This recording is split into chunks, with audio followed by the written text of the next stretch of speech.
Bonjour à tous et bienvenue dans ce nouvel épisode de Réaliser votre potentiel.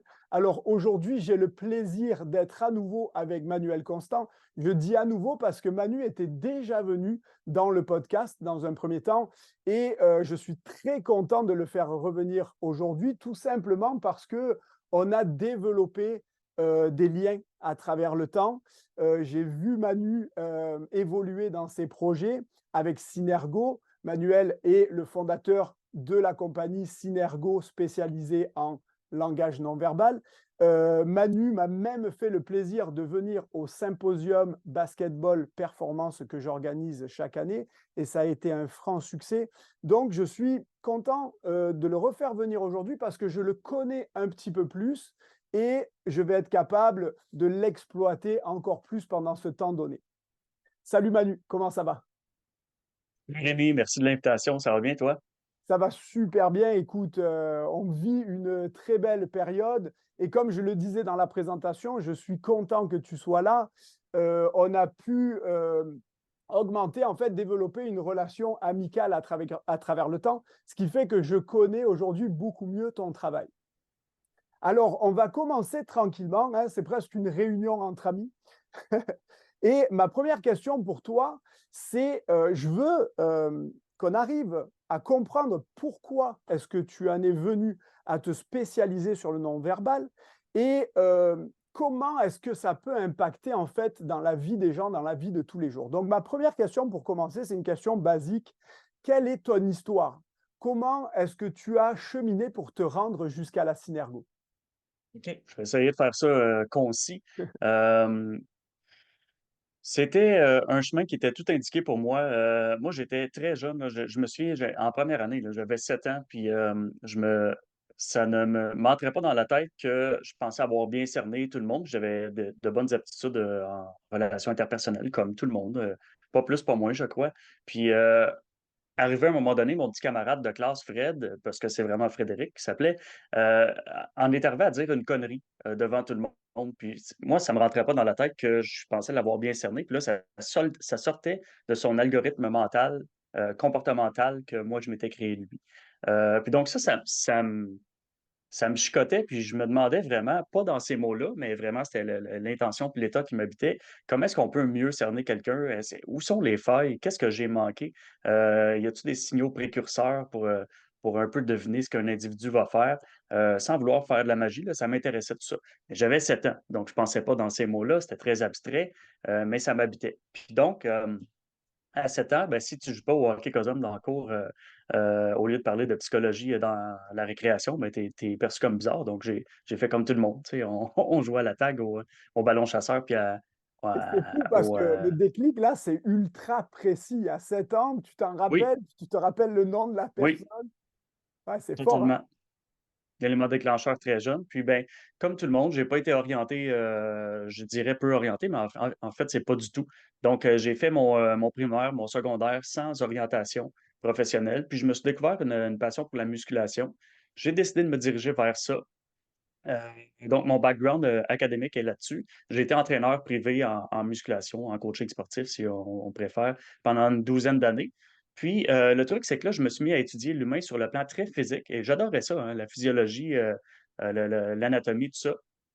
Mais à un moment donné, quand ça a fait 10-12 ans, je trouvais que je tournais en rond dans les formations, tu sais, évidemment, on peut faire un post-doctorat dans tous ces domaines-là, mais à un moment donné, quand tu es rendu au niveau microcellulaire, puis que tu Ouais. rencontres des gens dans ton bureau, ça change plus grand-chose dans la performance professionnelle que tu as. Puis donc, je me suis dit, je veux juste savoir, est-ce que tu entends les ding-ding qui sonnent? Moi, j'entends des Non, notifications dans moi, mon ordi, mais c'est parfait ici.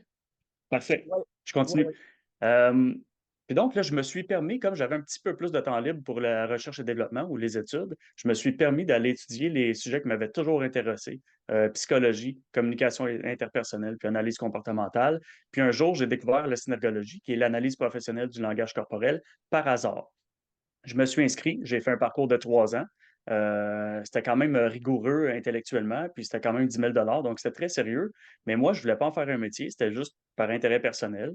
Puis je me suis fait prendre en cours de route parce que c'était beaucoup plus fiable que ce que je pouvais penser. Puis là, je me suis dit, à un moment donné, il y a eu un autre déclic. Je me suis dit, les entraîneurs, je peux pas mourir sans transmettre ces connaissances-là aux entraîneurs ou aux Oui, coachs sportifs. Puis donc là, à partir de là, le pédagogue en moi a pris, vraiment le dessus, puis je me suis dit: «OK, là, j'adore le coaching sportif, mais là, il faut que je crée quelque chose pour les entraîneurs». J'ai pris 1 an et demi de sabbatique, à temps plein pour concevoir 6 jours de formation pour les entraîneurs. Puis finalement, j'ai décidé d'abandonner le coaching sportif pour faire parce qu'on chevauche pas 2 chevaux en même temps, oui. pour citer, Feu Poliquet. J'en parlais, tu vois, c'est intéressant ce que tu dis. Souvent, les entraîneurs, c'est quand même un métier difficile et on met beaucoup d'énergie pour devenir entraîneur et pour pouvoir bien en vivre. Et souvent, on va se déterminer comme étant entraîneur. Et on va aimer peut-être d'autres choses à côté qu'on ne va pas oser exploiter parce qu'on s'enferme dans la cage de l'entraîneur. Et ça prend beaucoup de courage, ce que tu as fait justement, de sortir de cette cage et aussi la part de risque. Parce que quand tu débutes en étant entraîneur, en fait, tu vas avoir des heures qui montent progressivement. Tu te construis et, entre guillemets, tu souffres un peu. Tu souffres un peu parce que tu pars ça de zéro et le fait de te dire, je vais arrêter d'être entraîneur, mais tout ce que j'ai souffert, je vais devoir le ressouffrir pour m'envoyer dans quelque chose de tout à fait nouveau. C'est pas une démarche facile, mais comme tu dis, à un moment donné, tu peux plus courir 2 chevaux à la fois, il faut que tu choisisses ta bataille. Et toi donc, tu as commencé vraiment ton projet à la base. Moi, il me semble que je t'ai connu parce que ça fait longtemps qu'on se connaît virtuellement, en fait. On s'est rencontrés physiquement plus tard, mais j'ai l'impression que quand je te connaissais au début, tu étais encore un peu dans le monde de l'entraînement et que je t'ai vu en fait faire la switch pour partir dans le non-verbal. Et ton projet au début avec la Synergo, c'était d'offrir des formations pour les coachs sportifs, non? Oui. Oui, totalement. En fait, ma clientèle cible était exclusivement des coachs sportifs, à la base. J'ai lancé ça en 2018, Synergo. Ouais, Et en 2020, j'ai fait le switch complet de vraiment de faire uniquement Synergo. Puis là, ce qui est arrivé, c'est que, rapidement là, les entraîneurs, j'ai quand même connu un beau succès là-dedans, mais, j'ai formé beaucoup de formateurs, donc beaucoup de gens qui étaient déjà très bien établis dans le milieu, puis que ça faisait, 10 ou 20 ans qu'ils circulaient, les gros noms finalement, oui, qui avaient de l'argent et un peu plus de temps. Puis quand je suis arrivé, quand j'ai eu, fini de former cette strate-là, ben, les gens qui étaient des entraîneurs, normaux, si on peut dire, là, plus novices, là, donc 0-5 ans, ben, ces gens-là étaient super intéressés par la formation continue, mais c'est des gens qui travaillent fort et qui ont moins d'argent, puis mes formations étaient le double du prix des autres, formations. Donc grosso modo, j'ai vu une baisse, autant qu'il y a eu un succès au début, qu'il y a eu une baisse de la demande chez les entraîneurs. Puis au lieu de me micro-nicher dans cet micro-univers qui est le coaching sportif, parce que quand on est dans le coaching sportif, on a l'impression que c'est la vie, puis tout tourne alentour de ça. Puis quand on sort de oui, ça, moi, je me suis rendu compte que c'est une minuscule goutte d'eau risible dans l'océan, l'univers sportif. oui. Puis donc, j'ai décidé, en fait, de répondre à d'autres demandes qui étaient ressources humaines, recrutement, enquête, gestion, d'employés, tout ça. Donc là, j'ai un peu, ça reste ouvert, accessible aux entraîneurs, mais c'est plus, exclusif à eux. Et plus précisément, est-ce qu'il y a un truc vraiment qui a fait que tu as fermé la porte à l'entraînement? Est-ce qu'il y a un truc, où tu t'es dit: «Je me reconnais plus là-dedans, je n'ai plus envie vraiment d'aller dans l'entraînement», ou est-ce que c'est vraiment une passion naissante qui a pris toute la place? C'est une bonne question, puis, la réponse est dans la question. En fait, j'ai pas eu de j'adorais encore mon métier, donc j'aurais très bien pu faire une vie au complet comme entraîneur. C'est juste que là, j'avais 2 passions, puis, je trouvais que là, je comblais vraiment une place qui était vide, puis j'avais une mission qui était plus grande que moi, finalement.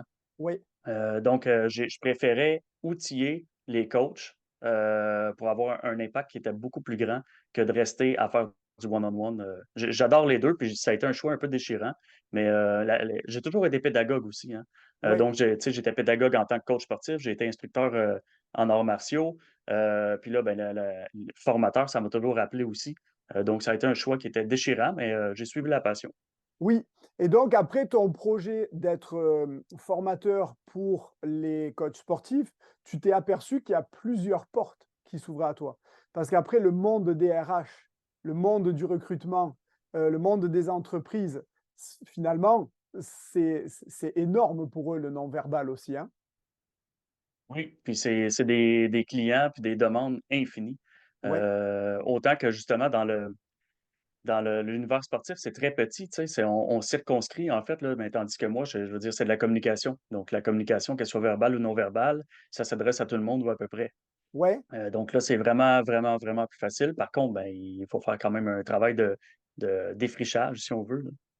Juste pour finir avec ça, dans le pourcentage des gens qui viennent se former chez toi aujourd'hui, je ne te demande pas un pourcentage précis, mais à peu près, combien viennent du milieu de l'entraînement et combien viennent du milieu de l'entrepreneuriat, bref, corporatif, quoi.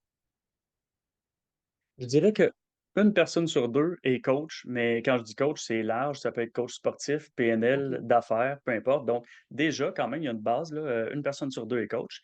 Le reste, c'est vraiment complètement éclectique. Il y a beaucoup de gestionnaires, beaucoup de ressources humaines, de recrutement. Puis des coachs sportifs, là, uniquement, là, je dirais 10 ok, ok. maximum. Alors, prochaine question, et elle est vraiment importante. Est-ce que tu peux nous parler en fait de l'histoire de la Synergo? Comment est-ce qu'elle s'est développée à travers le temps et où est-ce qu'elle en est dans son développement? Quand on parlait tous les deux tout à l'heure, en fait, je le comparais un peu à la préparation physique. Aujourd'hui, tout le monde prend la préparation physique pour acquis. Moi, je ne la prends pas pour acquis. Je vois qu'elle est toujours en développement et je garde en tête que quand moi j'étais un jeune athlète, c'est-à-dire dans les années 90, fin 90, début 2000, la préparation physique n'était pas si présente que ça. Donc c'est quelque chose d'assez nouveau. Pour faire un parallèle avec la Synergo, où est-ce qu'elle en est la Synergo? Est-ce que c'est récent? Ça remonte à quand à peu près? Encore une fois, je vais faire ça super concis parce que je veux pas qu'on se perde dans les détails, mais le mot synergologie, puis le concept qui avait déjà été un petit peu développé par Philippe Turchet, qui est le fondateur, dans le milieu des années 80, a été reconnu, déposé comme marque en 96. La Ok, première cohorte de synergologues est née en 2001. Puis depuis ce temps-là, ben, ça a fait des petits. Puis c'est un milieu qui est très, très, très petit. À l'heure actuelle, on est environ 400 synergologues sur la planète. Sur la planète, c'est peu. Mais les gens sont, pour la plupart, très, très, très intéressés, puis c'est veulent une faire niche en ce grossir ça. moment. Ah oui, oui, vraiment, vraiment Ouais, de niche. Puis quand je dis 400 synergologues, c'est pas 400 personnes qui travaillent à temps plein là-dedans, là. On parle d'une poignée d'individus sur la planète qui vivent substantiellement de ça. Mais donc, la plupart des gens sont intéressés à faire grossir ça, puis pas en termes de marketing, mais en termes de découverte scientifique. Puis donc, on appelle ça une science ou une discipline, c'est pas vraiment important, là. Pour moi, c'est une proto-science parce que justement, c'est une science qui est émergente, qui est tellement jeune, qu'il n'y a pas encore d'études scientifiques, même s'il y a beaucoup de travaux. exactement. C'est la Euh, question que j'allais te poser aussi. J'allais justement te demander où en est la science là-dessus. Est-ce qu'on peut baquer certaines théories avec ça? En fait, si on cherche des études scientifiques sur le non-verbal, on va en trouver plus de 30 000. Ok, Sauf que ces 30 000 études-là ne se parlent pas. C'est n'importe qui s'en occupe. Donc, autant la neuroscience que la médecine que la psychologie peut faire des études sur le non-verbal. Mais donc, des éléments, des données qui sont très fractionnaires, qui sont pas, il n'y a pas d'information centralisée, il n'y a pas de système, aucune structure. Donc, la synergologie s'occupe vraiment d'avoir comme objet d'étude centrale le langage corporel, qui est une petite partie du non-verbal, et ne focus que là-dessus. Et même s'il n'y a pas d'études scientifiques, il y a des travaux rigoureux de recherche qui sont effectués là-dessus. Puis donc, les données sont centralisées à travers une structure qui est beaucoup plus facile d'approche. C'est ça qu'il y a de différent, en fait. ok. Et moi, tu vois, je regarde dans le professionnel. Je regarde, comme on disait tout à l'heure, dans les entreprises, dans le corporatif, mais aussi au niveau des athlètes. Comment est-ce que la Synergo peut nous aider à faire une différence dans le recrutement, recrutement d'un employé, recrutement d'un athlète? On parlait de l'INSEP, où on disait qu'il y avait des tests psychologiques, ils allaient voir un petit peu comment fonctionnait l'athlète, ou par exemple en coaching sportif, dans, ou en coaching, tout simplement, lors d'une évaluation des besoins de la personne. Je te disais que des fois, j'avais des gens qui venaient me voir et qui j'essayais de creuser, j'essayais de chercher tous les objectifs, de tout faire déballer, puis je voyais quelque chose, je sentais qu'ils ne me disaient pas quelque chose. On a pris l'exemple de la perte de poids, donc les gens allaient parler de tout. Je demandais: «Est-ce que vous voulez perdre un petit peu de poids?» Il disait: «Non», ce qui est tout à fait correct, mais je sentais qu'il y avait quelque chose et au bout de 3 semaines et la question sortait: «Mais finalement, comment est-ce que je pourrais faire pour perdre un peu de poids?» Donc, comment est-ce que la Synergo peut nous aider à faire la différence, dans ces cas précis? En fait, on pourrait nommer des exemples concrets, mais pour mettre la table, en gros, c'est que tous les individus de la planète, moi y compris, avons des non-dits. Nous sommes bourrés de non-dits. Puis des non-dits, c'est pas forcément des mensonges, c'est juste un état qu'on vit, qu'on ne verbalise pas, pour une multitude de raisons. Des fois, je verbalise pas mon état parce que j'en ai pas envie, parce que, c'est pas le bon moment, parce que l'environnement est pas adéquat pour ça, parce qu'il y a un ascendant psychologique ou, une hiérarchie, relationnelle, si on veut. Il peut y avoir un malaise, on peut se sentir intimidé ou tout simplement parce qu'on n'a pas vraiment conscience de ce qui nous habite ou encore qu'on n'a pas les mots pour l'exprimer, ou le temps requis pour ça. Donc, pour une multitude de raisons, il y a des choses qu'on dit pas. Par contre, le corps, lui, les vit. Donc c'est pas une histoire d'ésotérisme, là, c'est juste que le corps sait très bien ce qu'il vit, même si on le mentionne pas en mots, de façon détaillée. Donc le corps vit tout le temps quelque chose. Puis ça fait que comme on verbalise pas tout ce qu'on ressent à chaque instant, ce qui aurait aucune, aucun bon sens de toute manière, ben ça fait qu'il y a des non-dits qui sont plus saillants que d'autres.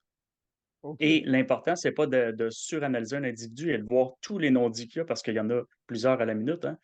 C'est d'être capable d'être en mesure de cerner, de cibler certains de ces non-dits-là, là où il y a des enjeux. Par exemple, si, je sais pas, moi, je présente un programme d'entraînement à mon coaché, mon entraîné, un nouveau programme, puis, je demande à la personne si elle est correcte avec ça, puis elle me dit: «Oui, oui, pas de problème, je suis correct avec ça». Puis là, je viens de faire parce que là, Rémi, tu vas avoir un podcast qui est juste audio, hein? Ça va être audio et je vais le mettre sur YouTube aussi.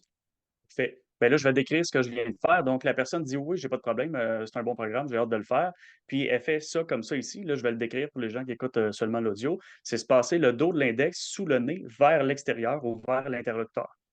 Donc, finalement, on essuie le dessous du nez avec le dos de l'index vers l'interlocuteur. Ça, c'est pas des mathématiques, ça fonctionne pas à 100%, mais 8 à 9 fois sur 10, ça signifie un rejet quelconque. Donc, la personne qui vous dit c'est un beau programme, oui, oui, j'ai hâte de le faire, ben finalement, si elle fait ça en même temps, elle risque de dire ça pour vous faire plaisir ou parce qu'elle n'est pas à l'aise de dire que finalement, elle n'aime pas ça tant que ça, ce programme-là.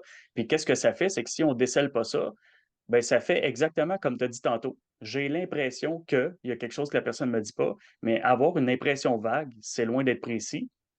Et au royaume de la précision, des impressions, ça vaut pas grand-chose parce qu'on ne sait pas quoi faire avec ça. Par contre, quand on est formé et qu'on voit ça, on peut demander immédiatement à la personne s'il y a quelque chose qui la dérange. Évidemment, il y a une approche, il faut mettre la personne, le client en confiance. On ne fait pas juste lancer ça au visage de la personne. On dit surtout pas: «Je t'ai vu, te toucher le nez à telle place», ça veut dire qu'il y a quelque chose qui te dérange. Donc, il y a une approche à travers ça, mais ce que j'essaie de dire, c'est que ce soit cet exemple-là ou un autre, c'est un raccourci communicationnel et tout le monde sauve énormément de temps, pour avoir un meilleur service, tout simplement. Quand on est capable, en fait, d'interpréter ces choses-là, ces signaux, ça va nous aider. Par exemple, on parlait de certains repêchages, de certains recrutements d'athlètes et on va voir, grâce à ces signaux, ça va nous permettre peut-être de faire la différence entre l'un et l'autre, lequel je suis possiblement mieux de sélectionner. Oui, puis, à condition de ne pas s'arrêter là-dessus. Donc ce ne sont que des indices, des pierres à retourner et on se doit de les retourner. On ne peut pas s'arrêter là-dessus en disant: «OK, j'ai vu la personne se toucher le nez de telle façon, c'est sûr qu'elle rejette». Non, c'est pas sûr. C'est un indice, qui a une forte probabilité, mais je me dois d'aller vérifier, de discuter avec la personne, puis c'est ça, qui est la vraie force, c'est d'avoir de meilleures discussions, des meilleures communications. Ça amène à une meilleure relation parce que l'info est plus qualitative. Ouais. Donc faut être conscient de ça, que c'est pas une finition, une Et finitude, c'est-à-dire. c'est super intéressant et ça m'amène à une question que je voulais te poser plus tard. C'est, finalement, est-ce que, le comportement, la personnalité de quelqu'un ne peut pas biaiser, l'interprétation du comportement non verbal? Et la question que je voulais te poser, c'est, il y en a une qui revient souvent dans le sport. Souvent dans le sport, ça doit revenir dans d'autres, mais moi je suis principalement dans le sport, donc c'est là que je la vois, dans le basketball. Les jeunes qui vont voir les coachs, les jeunes et les moins jeunes, hein, et qui vont voir les coachs et qui disent: «Oh, pourquoi j'ai pas joué?» Et le coach qui répond: «C'est ton langage corporel». ton langage corporel ne me donne pas envie de te faire rentrer sur le terrain parce que tu as l'air amorphe et je ne te sens pas dans le match. Est-ce que finalement, parce que quand on écoute le coach, ce langage corporel serait quasiment volontaire. Tu ne veux pas rentrer sur le terrain. Tu ne montres pas que tu veux rentrer sur le terrain. Mais est-ce qu'il n'y a pas tout simplement des gens qui sont zen et qui n'ont pas besoin de s'exciter pendant 3 heures sur un banc, mais qui finalement, quand ils vont rentrer sur le terrain, vont être capables de faire le job? Ben, c'est une très belle question. C'est une réalité que moi, je connaissais pas dans le milieu sportif. Ben, d'abord, moi, c'est sûr que quelqu'un qui dit ça, de toute manière, le coach sportif qui dit ça, il n'a jamais eu de formation sur le body language. Là, c'est d'une évidence criante. Puis évidemment, c'est pas en lisant un livre qu'on devient un expert. Là. Au contraire, c'est même plus radical. Puis souvent, les gens, quand ils ont terminé de lire un livre sur le body language, le non-verbal ou la synergologie, sont pires qu'avec leur intuition simple parce que c'est tellement radical. Si on apprend, par exemple, que se pencher la tête à droite, ça signifie un stress, mais là, les gens se promènent, puis dès que la personne se penche la tête à droite, ils ont l'impression que tout le monde est stressé. C'est pas vraiment comme ça que ça fonctionne. Mais bon, ça pour dire que, d'abord, le coach qui dit ça, il n'y a aucune expertise sur laquelle s'asseoir pour dire ça. Ce ne sont que des impressions. Après, il n'y a pas si tard que ça, dans le sens où l'intuition est quand même assez forte. Puis la plupart du temps, quand on trouve que quelqu'un a l'air amorphe, ben, il y a tous les signaux, tous les indicateurs corporels qui indiquent que la personne peut être amorphe. Par contre, là, comme tu le mentionnes, c'est pas parce que la personne est amorphe sur le banc qu'elle va l'être sur le terrain. Aussi, c'est quoi la cause Ouais. qui fait que cette personne-là est amorphe? Est-ce que c'est justement le fait d'être mis de côté qui pourrait pas la rendre amorphe, alors que cette personne-là aimerait être sur le terrain? Tu sais, là, ça devient très psychologique. Et- ouais. Mais clairement, ces coachs-là qui disent ça devraient vraiment se former en psychologie, en interaction comportementale, puis sur le body language, là. Et en fait, ça peut être une interprétation parce que on peut confondre. Tu vas avoir un joueur qui boude. Et celui qui boude, Mhm. soit parce qu'il joue pas, soit parce qu'il n'est pas content de comment on le fait jouer. Donc lui, à la limite, ça serait juste. Ton comportement corporel, ton langage corporel n'est pas bon, donc je ne te fais pas rentrer. Mais il ne faudrait pas le confondre avec tout simplement quelqu'un qui est calme sur un banc de touche. Et moi, c'était mon cas. Et je Mm. me suis souvent, quand j'étais plus jeune, je me suis souvent fait reprocher que je ne montrais pas assez que je voulais jouer. Mais moi, quand j'étais sur un banc, c'était pour m'asseoir. C'était pour m'asseoir, regarder mes coéquipiers. J'encourageais, mais j'en faisais pas des tonnes. J'étais pas le petit qui allait sauter sur le banc toutes les 3 secondes. Mais si tu me mettais sur le terrain, j'allais faire mon boulot. J'allais faire mon boulot. Et finalement, j'ai l'impression que des fois, on interprète mal ce que font les jeunes, les intentions des jeunes. Et une personne que tu as rencontrée, Martin Dussault, pour qui j'ai beaucoup de respect. Pour mettre tout le monde dans le contexte, Martin Dussault, c'est un travailleur social qui est connu au Québec et qui est entraîneur de basket et qui se sert du basketball comme outil d'intervention dans le travail social. Et il était là quand tu étais au symposium. D'ailleurs, je pense qu'il a posé énormément de questions et il me disait quelque chose qui était super intéressant. C'est que, tu sais, nous, on est un peu old school. Donc, quand on dit l'entraînement est à 7 heures, à 7 heures, il faut que tu aies tes chaussures lacées, que tu sois sur le terrain prêt à t'entraîner. Et là, en fait, Martin nous disait, moi, je laisse 10 minutes. De 7 heures à 7h10, je prends mon temps. Et ça faisait rager son assistant, qui est une personne un peu plus old school, mais il me disait, ces 10 minutes, pour moi, elles sont cruciales. Et je lui disais, pourquoi? Et il me disait, parce que ça me permet d'analyser l'état de mon groupe. Il dit, je me pose et je regarde ce qu'ils font pendant 10 minutes. Et je sais comment va se passer ma séance. Donc, c'est vraiment intéressant. Et ça peut faire en sorte que certains coachs, justement, aient envie de se former en non-verbal pour avoir ce genre d'intervention et pour pouvoir s'adapter à la condition des joueurs. C'est une super belle approche que Martin avait. Puis j'ai mieux compris aussi ta question avec la situation qui, toi, t'interpellait, là, qui t'impliquait en fait, là, donc par rapport plus aux traits de personnalité. Oui, Donc évidemment que le body language de quelqu'un qui est calme ne sera pas le même de quelqu'un qui est hyperactif ou qui est très, très, très enthousiaste, dynamique. Donc là, oui, il peut y avoir des biais là-dessus, là. C'est pas parce qu'un joueur est calme sur le banc qu'il ne sera pas ultra dynamique, puis impliqué, engagé. avec ses coéquipiers sur le terrain, là. Est-ce que, il peut y avoir des poker face? Je m'explique. Tu vas former des gens, toi, en, langage non corporel. Alors, tu peux avoir des coachs qui vont adapter, des coachs ou des managers, hein, on revient aussi dans le niveau des entreprises, qui vont adapter leur management par rapport à ce que tu as dit. Ils vont donner une consigne, ils vont voir l'autre qui baisse les yeux puis qui fait ça, et ils vont dire, OK, celui-là, il a un rejet, donc j'adapte mon management, je le coach. C'est juste un exemple comme ça. Mais est-ce qu'il peut y avoir un poker face? Et ce que je veux dire par là, c'est que quelqu'un qui est formé et qui est au courant de, tu sais, qui est formé au niveau de la synergo, peut adapter son langage non verbal quand il s'adresse à des gens, à son équipe. La réponse courte, c'est non. La réponse un peu plus longue, il existe des gens qui sont un peu plus poker face dans le sens où il y a des gens qui ont moins de fréquence dans leur body language, ils ont plus d'immobilisation de leur corps, si on veut. Moi, j'en suis un bon exemple. Pour les gens qui vont écouter le podcast là, avec le visuel, regardez-moi le visage, là, ça bouge pas beaucoup. Puis je suis souvent en retrait, je suis très analytique. C'est typique justement des gens qui sont très analytiques, sont plus souvent en retrait, bougent beaucoup moins. Ça veut pas dire qu'il y a pas d'information, ça veut juste dire qu'elle est moins fréquente, mais quand il y en a une, à l'inverse, elle est plus saillante. Mais donc ça, c'est de un.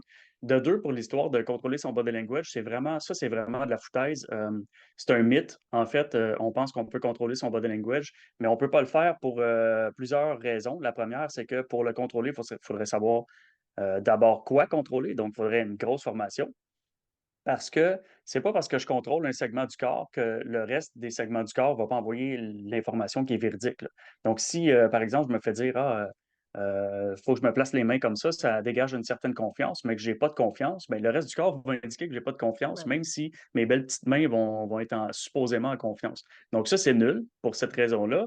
Deuxièmement, dès que je pense à comment me placer, comment, adapter, ma posture, ben, je suis plus avec l'autre. Donc à ce moment-là, il y a une coupure et quand on est en relation, en communication interpersonnelle, dès que j'écoute plus l'autre, l'autre le sait, s'en rend compte. Il sait pas ce que je fais, mais il sait que je suis dans ma tête, puis je l'écoute plus.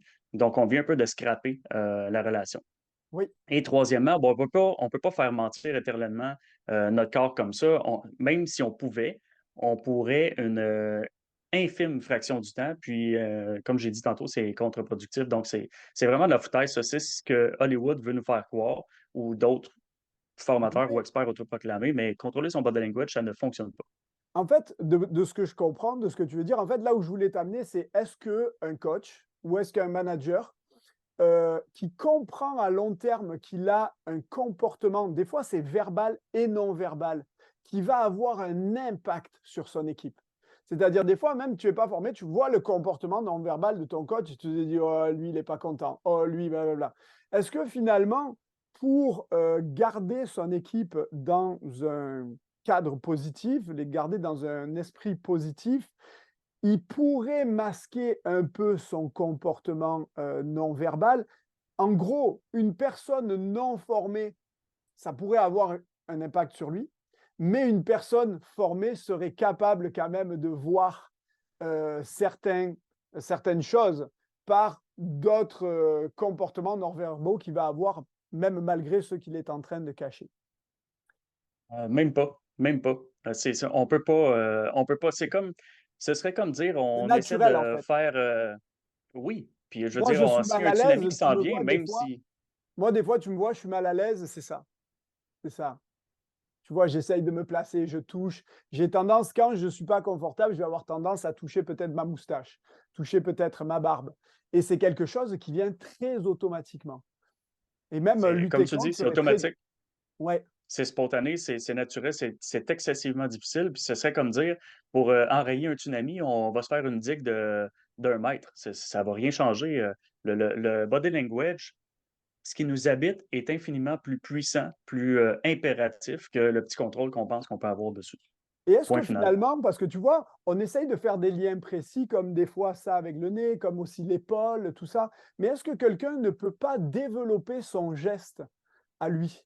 C'est-à-dire, S'il est dans un refus, est-ce que lui va être capable? Souvent, on va s'attendre peut-être à ça, mais lui, à force avec le temps, va peut-être remonter son col ou faire, tu vois, des choses, qui sont totalement, contraires à ce qu'on attend. Mais finalement, pour lui, ça veut dire la même chose, ça veut dire qu'il est inconfortable, ça veut dire qu'il a un refus ou quoi. Oui, c'est une bonne question. Puis oui, ben, premièrement, des signes, par exemple, de rejet ou qui tournent alentour du rejet ou, par exemple, du malaise ou du stress ou peu importe l'état qu'on nomme, il y a plusieurs signaux. Il n'y en a pas qu'un seul, puis on ne sait jamais lequel va apparaître ou pas. Ça, c'est numéro un. Puis numéro deux, oui, il y a ce qu'on appelle des tics chez les gens. Pas chez chaque personne, mais il y a beaucoup de personnes qui ont des signatures corporelles, qui ont des petits tics. Puis le but n'est pas de cibler à chaque fois que la personne fait ce tic-là, mais dans quel contexte elle le fait ou elle ne le fait pas. Ça devient intéressant. Puis oui, il faut être conscient de ça. Mais tout ça, ça se fait en formation. C'est assez simple. C'est juste que c'est difficile à faire dans une conversation, dans un post, dans un podcast ou dans un livre. Ouais. Faut être conscient de ces dimensions-là. Donc, c'est pas du noir sur blanc, mais oui, ça existe. J'ai une question pour toi. Ça nous a fait rire quand je l'ai préparé, que je te l'expliquais un petit peu avant, c'est: est-ce qu'on peut sauver un couple avec la Synergo? Et par un couple, Mmh. bon, couple, j'ai trouvé que c'était vraiment drôle de la poser comme ça, mais sauver une relation par la Synergo. Mmh. Ben, en fait, là, je vais te répondre avec une anecdote. J'ai fait un événement qui était un salon, un gros salon, corporatif l'année passée, puis j'avais un kiosque dedans. Puis donc, il y a un de mes participants des formations que lui s'est certifié Synergo, donc ça veut dire qu'il a fait 6 jours sur le body language, sur l'interprétation du langage corporel. Puis lui est venu me voir à la croisée des chemins, là, dans un carrefour là-dedans. Puis la première chose qu'il m'a dit, c'est Manuel, là, il m'a mis la main sur l'épaule, puis il m'a dit: Je veux juste te dire, tu as sauvé mon mariage. Puis là, l'homme en question est venu les yeux pleins d'eau. Donc j'ai vu que c'était pas de la foutaise, tu sais. Puis, là, il m'a raconté, en détail, ce qui était arrivé. Puis moi aussi, je suis devenu très, très, très ému parce que je m'attendais pas à ça. Moi, je fais ça, j'enseigne ça pour que les gens aient des meilleures communications, des meilleures relations, mais je m'attends pas les témoignages que les gens m'apportent, je peux pas les créer. Je peux juste avoir des exemples fictifs, mais eux vivent des choses comme ça, qui est ultra concret et ça, je m'attendais pas à ça. Donc en fait, on s'est fait un gros câlin, en plein milieu d'un salon corporatif parce que j'ai trouvé ça ultra touchant qu'ils me disent ça alors que je m'en attendais pas. Oui, c'est la preuve concrète et il y en a d'autres là, on peut sauver un mariage, on peut sauver un couple, on peut sauver une relation, surtout des relations, qu'elles soient amicales, professionnelles ou amoureuses ou même familiales. On peut sauver des relations avec la synergologie appliquée, totalement. Donc, tu peux relever des indices qui vont faire que tu vas pouvoir t'adapter et changer ton comportement face à la personne quand tu vois que tu crées quelque chose de négatif. Exactement, c'est parfaitement bien dit. On arrive tranquillement, au bout du podcast et il y a une question qui me brûle les lèvres. Que va devenir la Synergo avec l'essor des nouvelles technologies, des applications et de l'intelligence artificielle? Je m'explique. Il risque de te sortir, je ne sais même pas, peut-être qu'il en existe déjà. Par exemple, tu vois, on a de plus en plus d'entretiens d'embauche Zoom dans certaines compagnies parce que beaucoup de choses se font de la maison. Est-ce que tu vas finalement avoir des logiciels de reconnaissance faciale ou de je ne sais pas quoi qui vont être capables d'interpréter le langage non verbal d'une personne et de te pondre un rapport? Et est-ce que c'est pas un peu dangereux parce que tu sais que les gens maintenant foncent dans une application que je n'ai même pas téléchargée, dont je ne veux absolument pas entendre parler, c'est ChatGPT. Moi, je suis placé assez contre ce genre d'intelligence artificielle. Il y en a une, par exemple, qui me plaît. Une personne m'a partagé son application. C'est de l'intelligence artificielle. C'est pour mesurer la détente verticale d'une personne. Je dis, OK, c'est cool. Il la met à bon escient. Mais tout ce qui est pour te pondre un texte, pour remplacer l'être humain en quelque sorte, euh, tu vois, changer la voix de quelqu'un, je trouve que c'est un peu dangereux, je trouve que c'est même bien dangereux, mais dans ce cas-là, qu'est-ce que tu en penses, toi, dans le cas du non-verbal? Déjà, est-ce qu'il y en a qui existent? Oui, en fait, plusieurs questions en une. D'abord, je veux juste Ouais, faire un petit commentaire sur ton impression, ta position là-dessus. Même si qu'on soit pour ça ou pas, l'intelligence artificielle, c'est l'avenir, c'est le présent et c'est l'avenir. Moi, je dis pas que je suis nécessairement pour ça, mais là où il y a de l'hommerie, là où il y a de l'homme, il y a de l'hommerie. C'est-à-dire que quand il y a quelque chose à marketer, à commercialiser, ça va exister. Donc, comme c'est des outils qui peuvent faire sauver du temps à des gens, il y a un marché. Donc, c'est sûr que ça va toujours s'en aller en empirant ou en améliorant, peu importe. Donc, pour en revenir à l'intelligence artificielle et les logiciels par rapport à, par exemple, l'analyse des expressions faciales ou du langage corporel. euh, bon, premièrement, réponse courte, c'est l'avenir. C'est sûr et certain qu'on va en arriver là. C'est une certitude. Par contre, enlevez-vous de la tête que ça va arriver d'ici votre mort. Même d'ici la mort de vos enfants, puis peut-être même de la mort de vos petits-enfants. On est très, très, très, très loin de pouvoir faire quelque chose qui est adéquat, qui est performant là-dessus. Puis les gens qui pensent le contraire sont tout simplement pas experts dans le sujet. Imagine, là, à l'heure actuelle, ça fait déjà 25 ans que la synergologie existe. On est 400 dans le monde à peine. Puis on a toute la misère du monde à avoir des débats dans le milieu scientifique avec tout ce qui est non-verbal, langage corporel. Il y a des écoles de pensée. Les données ne sont pas centralisées. C'est tout croche. Donc, ça demande une vie au complet pour pouvoir être compétent. Moi, ça fait quand même 30 ans là, que je fais des observations, Ouais. de l'analyse, de l'étude, mis à part mon petit diplôme. Là, tu sais. Donc, ça demande une vie au complet pour être compétent là-dedans. Et ça, c'est très loin d'être une norme chez l'humain. Puis avant de pouvoir transférer ça dans un logiciel, il faut que ce soit devenu une norme, ou du moins une expertise qui est fortement assise depuis longtemps chez une grande partie des humains.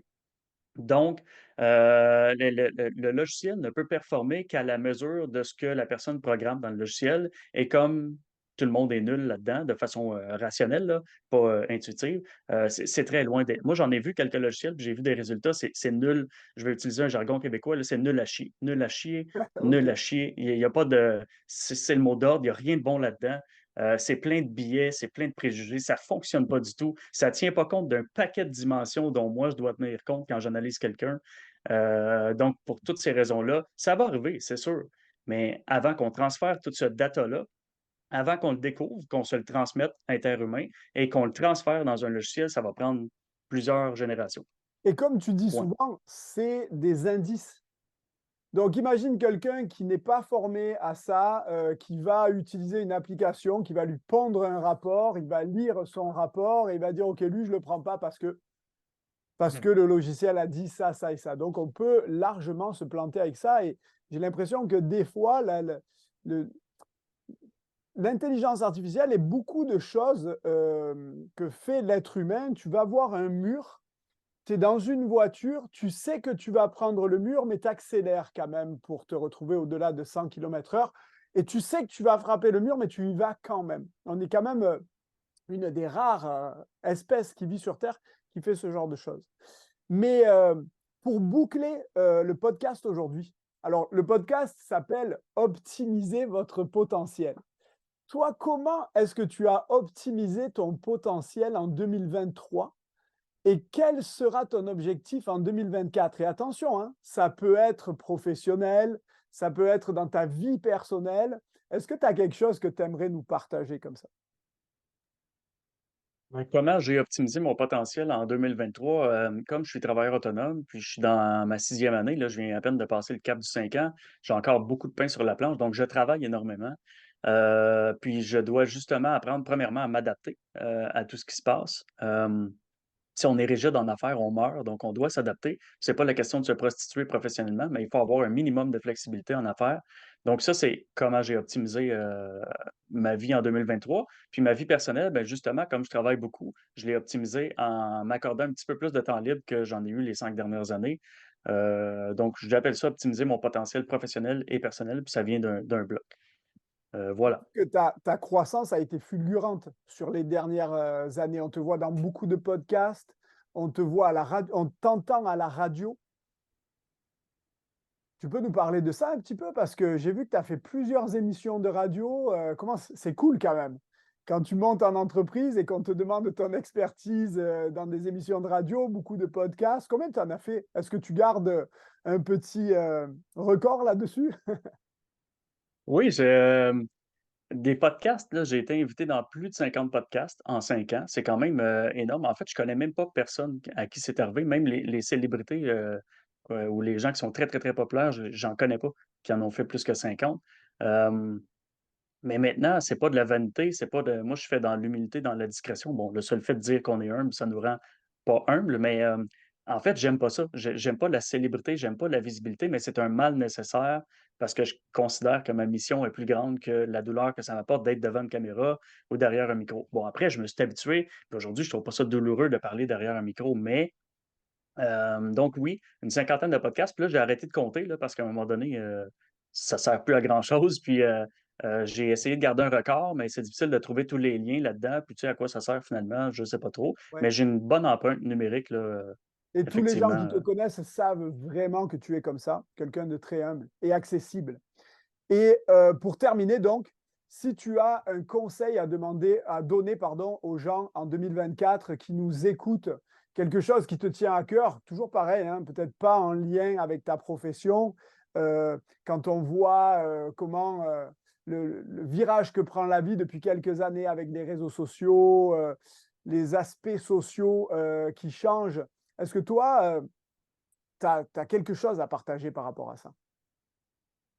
Pas tellement. Je déteste donner des conseils non sollicités, premièrement, parce que la plupart des conseils qu'on donne sont non sollicités. Là, comme celui-là est sollicité, je vais me permettre d'en donner un, mais à peu près le seul que je donne ou sur les doigts de la main, là, il y en a un que je donne régulièrement quand on me le demande, c'est mon conseil, c'est arrêtez donc d'écouter les conseils de tout le monde. Ouais, Moi, c'est ce qui a fait que je suis rendu où je suis rendu dans la vie.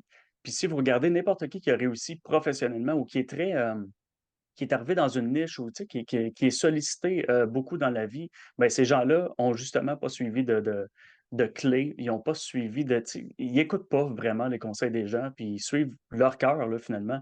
On suit moi, je suis ma personne, je suis intègre, puis quand quelque chose fit pour moi, je le sais. Quand quelque chose ne fit pas pour moi, je ne vais pas l'écouter. Donc ça veut pas ouais. dire de ne pas écouter les gens, mais je l'ai dit, les conseils qu'on reçoit sont non sollicités, puis la plupart du temps, sont pas adaptés, sont pas personnalisés parce que la personne ne prend même pas le temps de nous poser des questions elle nous vomit un conseil.